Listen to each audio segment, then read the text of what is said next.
There's a type of person at every workplace. They arrive early. They stay late when it matters. They never miss a deadline. When something breaks, they fix it quietly. When someone needs help, they're the first person people call, and they've been doing this for years. They think they're building something, a reputation, a track record, a case for why they deserve more. They're not. They're building a cage. And the worst part? The cage was built from their own best qualities. This is Zara versus the workplace. And today we need to talk about why the hardest workers are the most overlooked and what actually needs to change. Picture someone. They've been at their company for 3 years.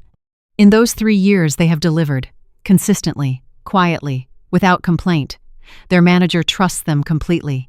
Their team depends on them. When there's a project no one wants to touch, they take it and they make it work. They believe what most of us are taught to believe, that if you keep your head down, do good work, and prove your value eventually, the organization will reward you. Then a senior position opens up. They apply. The track record is there. The results are there. The loyalty is there. Everything is there. The job goes to someone who joined 8 months ago. No explanation. Just a congratulations email for someone else. And the question that follows, the question that keeps them awake, is the same question millions of hardworking people ask every year. What am I doing wrong? Here is the answer most organizations will never give you. You're not doing anything wrong. You're doing the wrong things extremely well. Part 1. Competence creates dependency, not momentum. When you become good at your job, something specific happens inside the organization. It becomes expensive to move. Not expensive in salary, expensive in risk. Because if your manager promotes you, they have to replace you. And replacing someone who is quietly, consistently competent is genuinely painful. It creates gaps. It creates uncertainty. It creates more work for them. So keeping you exactly where you are becomes the safer choice, not because they don't value you, because they value you too much in the role you're already in. You become too valuable to promote, and no one will say that to your face. What they will say is, there'll be more opportunities. You're not quite ready. We really need you here right now. All of which means the same thing. Moving you creates a problem, and keeping you where you are doesn't. Part 2. Visibility is not the same as presence. There is a difference between being present and being visible. Hard workers are always present. They are at work. They are delivering. But visibility is something else entirely. Visibility is being seen in the rooms where decisions are made. Having your name attached results in conversations you're not part of. It's existing in the narrative of the organization, not just in its output. The person who gets promoted is often not the best performer in the room. They are the most visible ones. They speak up in strategic meetings. They build relationships outside their immediate team. They make their ambitions clear, quietly, and consistently. Hard work without visibility is invisible effort. And invisible effort doesn't move careers. Part 3. Excellence at the wrong level is a trap. Here's the part no one warns you about. The skills that make you excellent at your current job are not the skills required at the level above it. Your current role rewards execution delivery, reliability, process mastery.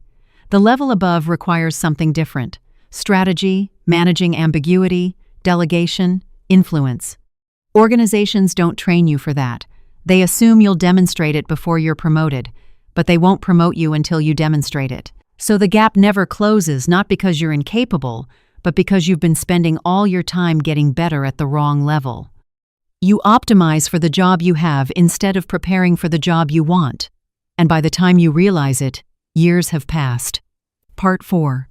Silence gets misread as satisfaction. This one is quiet, but it matters. If you are not talking about what you want, leadership assumes you are happy where you are. And if they believe you are happy, there is no urgency to move you, no risk of losing you, no reason to think about your career beyond the role you currently fill. Your silence reads as contentment, your reliability reads as permanence. And your best qualities, the ones you've worked hardest to build, become the evidence they use to justify leaving you exactly where you are. Organizations respond to urgency.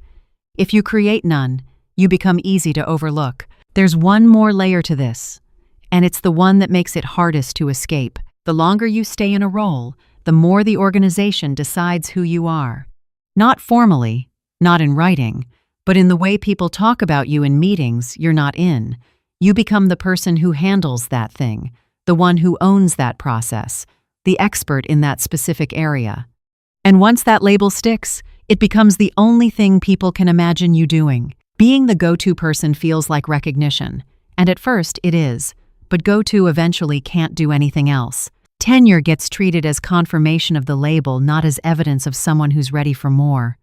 The organization has already decided who you are, and sometimes the only way to become someone new is to go somewhere that doesn't know you yet. That's not always the answer.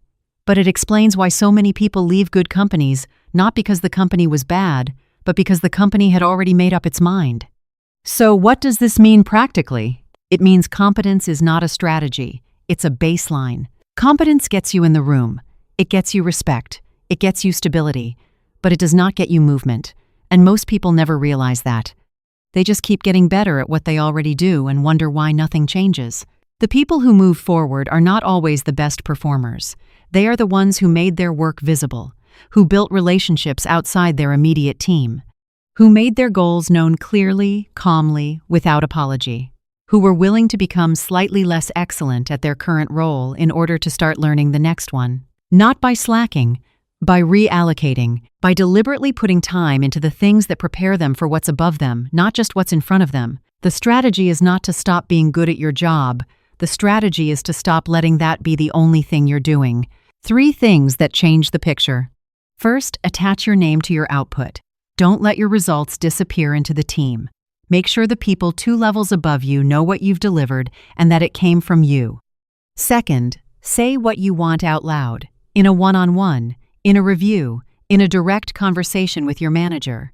Not as a complaint, as a direction.